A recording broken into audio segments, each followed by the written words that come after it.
LAMDAM ASIGI LOUPHAM Shing Da double cropping TOUBA YANABA Department of Agriculture na Loumee Shing Da Anganphou gi Phoudi Phanghanbiyu HAINA POIROUPAT Farmers Development Cooperative Society na mari LEINABA Singgi PUKNING CHINGSHILLAKLI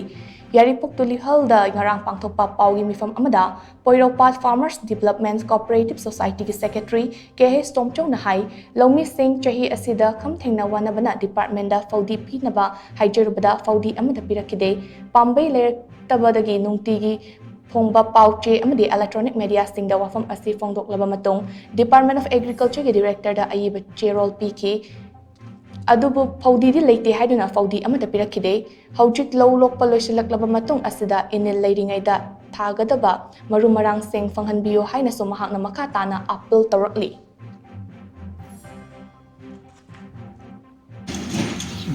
Phou maru pibi na ba na akoy aiba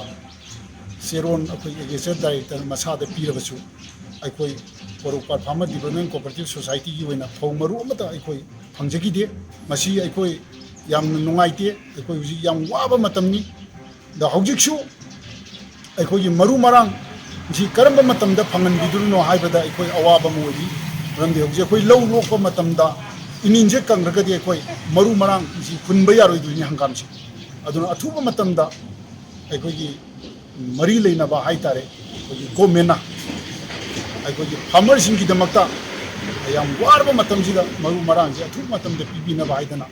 POIROUPAT Farmer Development Cooperative Society ki site gi aikoi hanna na lopaga loina haije